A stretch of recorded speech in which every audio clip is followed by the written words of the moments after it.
Okay, so we were talking about initially you joined up with the USS Drexler in San Diego, California. Where did it go from there? We went to Pearl Harbor from San Diego. from San Diego to Pearl Harbor, and we stayed there for 2 days. Then we headed for Guadalcanal.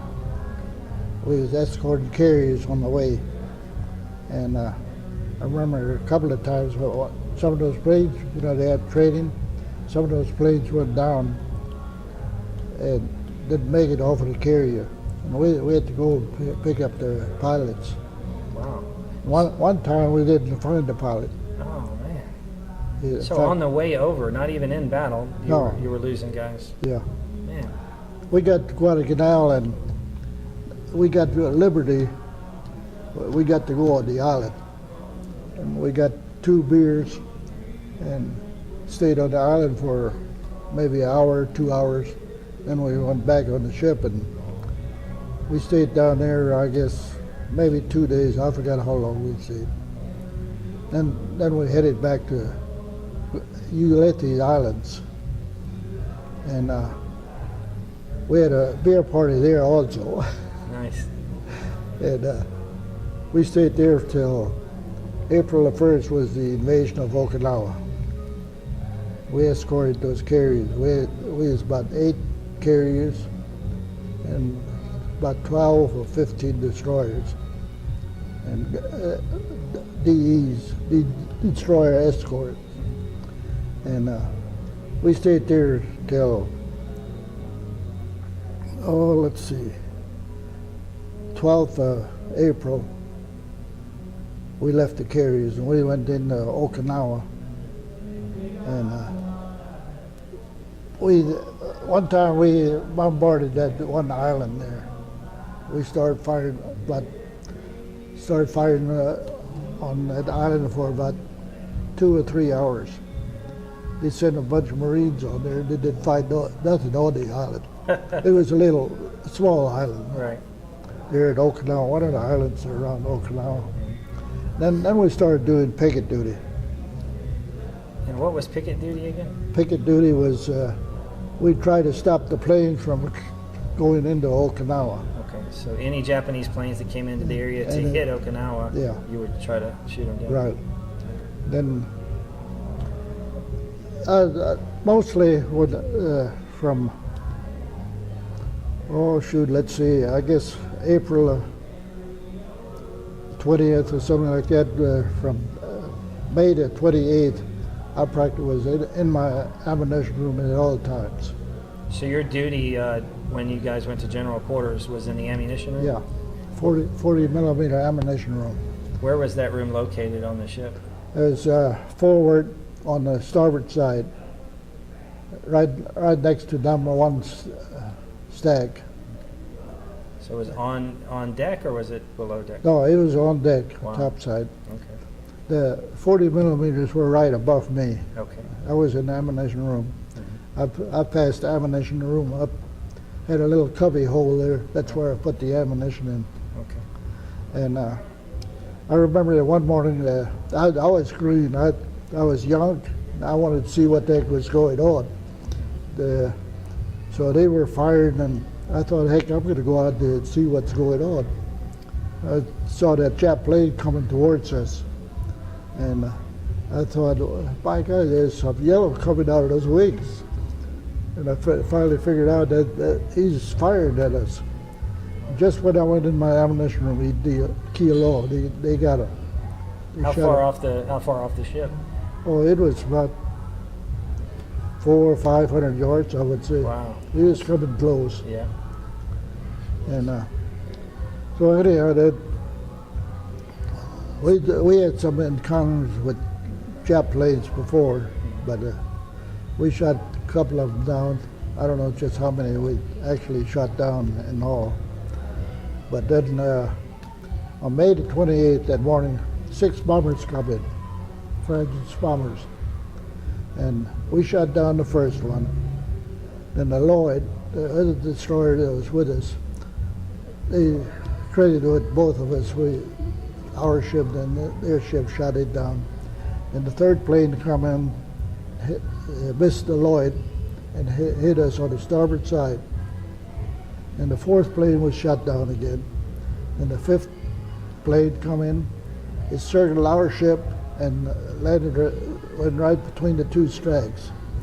It was about, I'd say about 40 or 30 feet away from where I was in the ammunition room. Wow.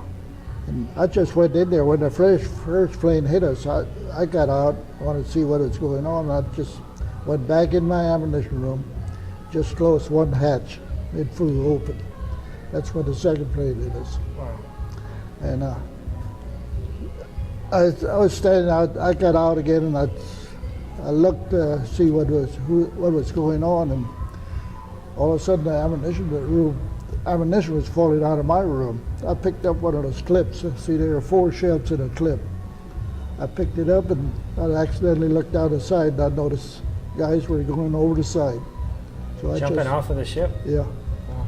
So I threw that clip back in, and I started heading for the side. And I was hanging on the side, on the port side. And next thing I knew, I was about 50 yards away from the ship. It was sticking straight up there. Oh my God! Did it go nose down or back? Aft. Wow. But the bow was sticking straight up there. And I spent about 3 hours in the water before they picked me up. How long did it take once the back part of the ship went, the aft section of the ship? They estimated about 49 seconds after the second plane hit us. Wow. And it totally went under. Oh yeah. Oh my God. We lost 158 men on there. And How many men actually made it into the water? about 210. 202. They figured about maybe 50 were wounded out of those 210. Wow. Hey, during that 3-hour period, were you close enough to the other men that you guys could huddle together and talk? And No, I was all by myself. all by yourself? Wow. See, when that ship went down, there was fire on the water. Yeah. I got away from it. The oil was on fire. Yeah. Fuel. So I started swimming away from it. And when they finally picked me up, one of these gunboats, LCT, I think that's what they call them, picked me up. And they took us over to Okinawa again, and we got on transport. That's when we headed back to the States. So anyhow, after I got to the States, I got 40-day leave, survivor leave. Wow. And after that, I went to, Galveston Receiving Center. And I was somewhere down in the barracks when the war was over with, when they declared the war was over with. And I went into New Orleans in the ammunition depot, and I decided I wanted to ship over to the regular Navy. So they said, yeah, we'll ship you over. And said, well, can I get destroyer duty? And said, oh yeah, we'll put you on a destroyer. So I said, okay, I'll sign papers. I had a 30-day leave. Went up to Alameda, California. From there, I took a transport, Guam. Spent 18 months on the Guam. Oh wow. I never did get destroyer duty again. So I thought, that's it. After 18 months, I got out of service. Then you came back to Fredericksburg? Yeah, came back to Fredericksburg. Did you use the GI Bill once you got out? No, I never did use it. One time I did at one time I was kind of had, they thought I had appendix operation, needed appendix. And I was on the ship at that time. They was fixing to put me over on the carrier, but everything turned out all right, so I never had that operation on the ship. But I did have it here at Temple, McCluskey Veterans Hospital. Did you ever use any of the education benefits? No. Or no? And then you came back to Fredericksburg after that? Yeah. And you've been here ever since? Yeah. When you were a kid growing up here, how many brothers and sisters did you have? I got 3 brothers and 1 sister. Where are you in the chain? I was the youngest one. Youngest of all 5, huh? Yeah. Oh. My brother that was in the Navy, he was next to me. He was in 21 years. Wow. Okay. Did he come back here too, or did he? Yeah, no, he came back. He was living down in San Antonio then after he got out. He retired from the civil service down there. Did you play sports and stuff when you were in high school? No, tried one time. You tried one time. I was too small Yeah. for any kind of sports. It's a lot of guys. How big were you when you were in the service? How much do you think you weighed? I weighed about 150 when I went in. 115? Wow. Yeah, you were small.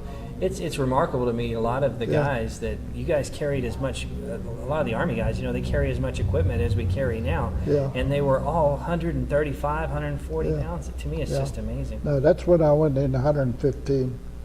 And when I got out, I weighed about 130. That's amazing. And You guys did it all with a lot less muscle, a lot less.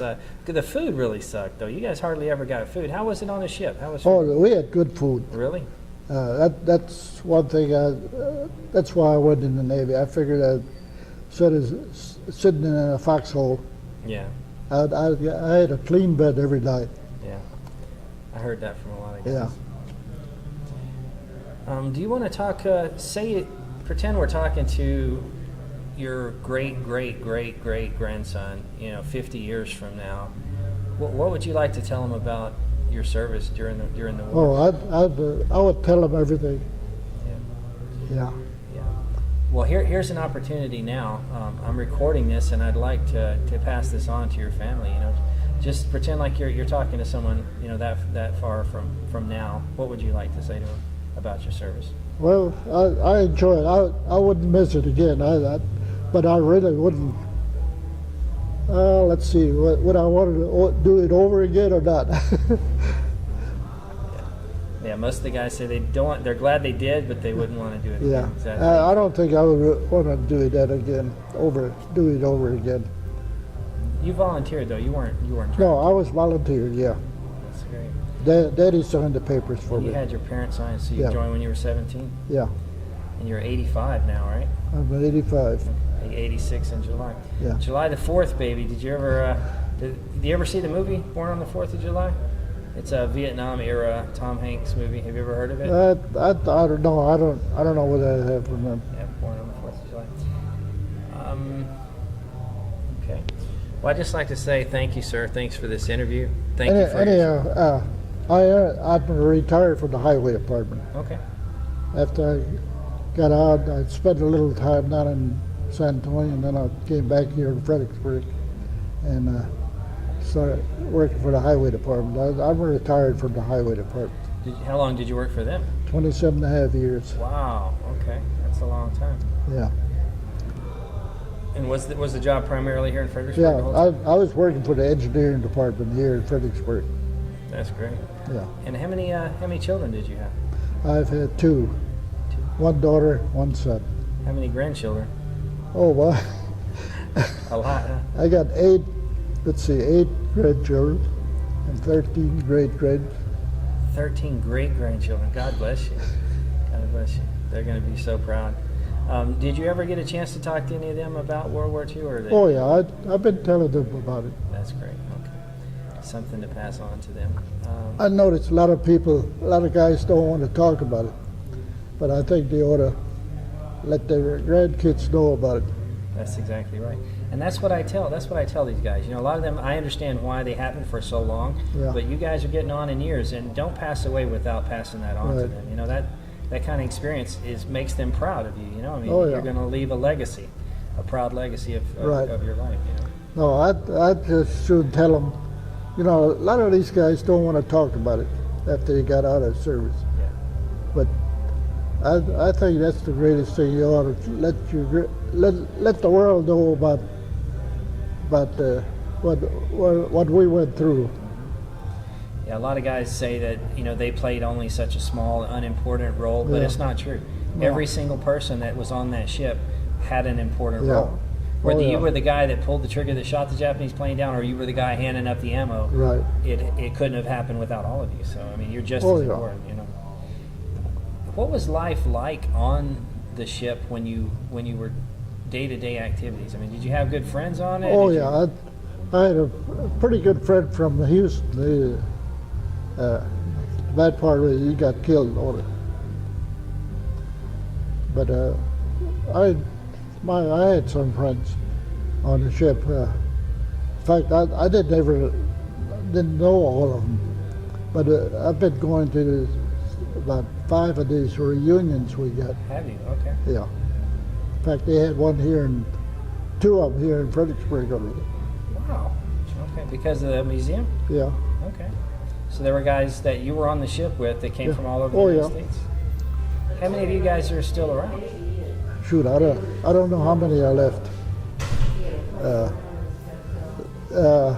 Every time I get a letter from our secretary, there's 1 or 2 are passed away. Yeah, you know that it's a startling statistic to me, but they say that you guys are passing away at the rate of over 800 a day. Yeah. It's, even though there were millions of you that served, it's not many Yeah. are left. Not many left anymore. Yeah. What else was it? What was it like day to day when you weren't? When you first left San Diego, were you in general quarters practically all the time? Not at first, but when we got close to Okinawa, I would say I was about 90% of the time general quarters. Did you have your own rack? Were you in a berthing with a whole lot of other guys? Or Yeah, no, we was all down in one did compartment. you have to share your rack, a hot rack? No, We had we to- all are separate. And you ended up getting out as first class, a seaman first class. Yeah. Is that E3 or E4? Shoot, I don't know what to do. Yeah, it's crazy. It's a totally different rate. We didn't have that. We don't have that now. But Yeah. well, I just wanted to say thank you. Is there anything else you'd like to talk about right No, now? not really. I enjoyed doing this. I had my at the Nimitz. They got it at the Nimitz. You interviewed with them? Yeah. That's awesome. I'd love to go over and see that too tomorrow. I'll go look at your tape Yeah. from then too. So Yeah, we got a plaque there on the wall. Yeah. The ship. your ship, Yeah. your name is on there. No, It's not just just the a ship. Yeah. I'll take a look at it. I'll take some pictures. It'll be part of this interview when I post all of this. When you go down practically on the east side wall, go about 3/4 down. That's about where the flag is. It's a small one. It's not a big one. Yeah. Did you get those tattoos when you were in the Navy? Yeah. Tell me what they are, or what they were. This Show is the a- camera. Let me see them on the camera. This is a plate. This is a flag, Okay. and this is a knife, big knife. Okay. Yeah, everyone in the Navy had tattoos back then. Yeah, I wish I didn't have it, but Yeah. see, I got this one in New Orleans, Okay. and this one at Guam. Guam, when they sent you for that 18 Yeah. months. That's cool. Yeah, I've got a few myself, but yeah, they're becoming less and less people have them now, especially where you can see them. Right. I wish I would put them further up this way. You know, my grandpa had one, but he was so proud of it. I mean, he died 10 years ago, but he was a Marine. He had the USMC, Yeah. you know, the globe and anchor. He was so proud of that, but it's all faded. Well, this one's got the USS Drexler on there, Okay. but you can't see it anymore. I see. Well, you know, it's It- 80 years old, 70 years old. It's Yeah, a this 70-year-old tattoo. this was put on in 46. So, That's amazing. That is amazing stuff. All right. Well, I'm gonna go ahead and end the interview now. I just want to again say thank you. God Yeah. bless you for your service. Thank you. You guys set the stage for everything that we enjoy now. God bless you and thank you. yeah, thank you.